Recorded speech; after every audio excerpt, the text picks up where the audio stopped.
બાળકોને ગુજરાતી ભાષામાં રુચિ વધે એ માટે આપણે રીડર્સ થિયેટરનો કાર્યક્રમ કરતા આવીએ છીએ. અમરકંટક વનમાં રામુ નામનું એક શિયાળ રહેતું હતું. દરેક પક્ષીઓ પોતાનું કામ બીજાને શીખવે.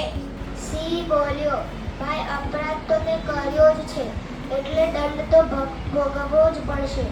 We had a script given by sir and we had to prepare it. અને જ્યાં એવું લાગતું કે અહીંયા ફીડબેકની જરૂર છે, એ લોકોનું કરેક્શન, કે નેક્સ્ટ જ્યારે એ લોકો પરફોર્મ કરે ત્યારે એ વસ્તુ એકદમ પ્રોપર રીતે થાય, તો એના માટે 1-to-1 ગ્રુપમાં જઈને એ લોકોને કમેન્ટ્સ આપી. આજે મને વારંવાર ઢોલ વગાડવાનું મન થાય છે, પણ આટલા જોરથી ના વગાડ. પિતાજી આવે એ પહેલા ઘરે પાછા આવી જઈશું, ચંગુ બોલ્યો. ગુફામાં વાઘના નાના નાના 2 બચ્ચા પણ હતા. વાઘ એમને શિકાર કરવાનું શીખવવા માટે ઘેટાને મારીને લાવ્યો હતો.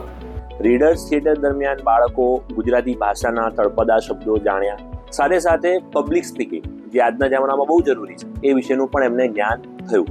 એને સંગીતમાં રસ પડ્યો.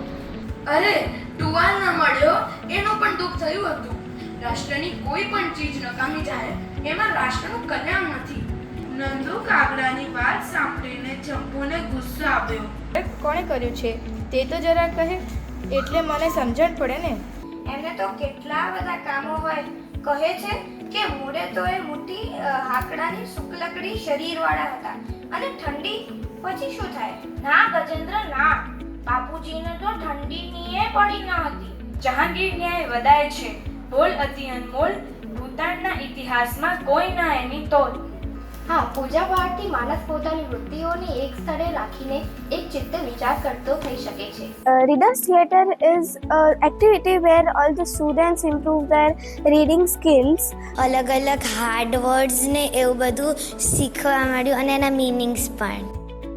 અમને રીડર્સ થિયેટરમાંથી પંક્ચુએશન્સ, જ્યારે ફૂલ સ્ટોપ આવે ત્યારે કેવી રીતે સ્ટોપ થવાનું, કોમા આવે ત્યારે કેવી રીતે સ્ટોપ થવાનું, અને ક્વેશ્ચન માર્ક આવે ત્યારે કેવી રીતે એક્સપ્રેશન કરવાના, ગુજરાતીમાં એમ ફ્લુએન્ટલી કેવી રીતે બોલાય, તો એ શીખ્યું હતું. I improve my Gujarati's reading.